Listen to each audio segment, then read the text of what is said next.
dako po tayo sa good news mga kaakibat.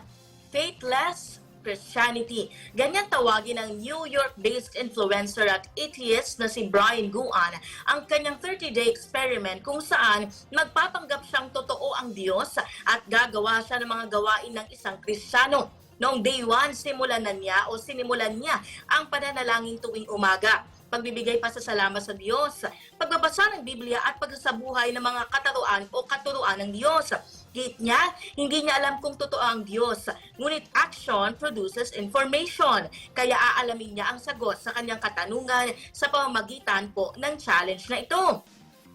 Sa pagpapatuloy ng kanyang challenge, ipinanalangin rin ang kanyang nicotine addiction, ang kanyang mga mahal sa buhay, at dumalo rin siya sa church service.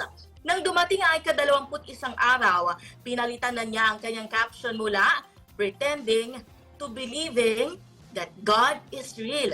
Ibinahagi na rin niya ang naging makasalanan niyang pamumuhay at kung paano na siya binabago ngayon ng Panginoon.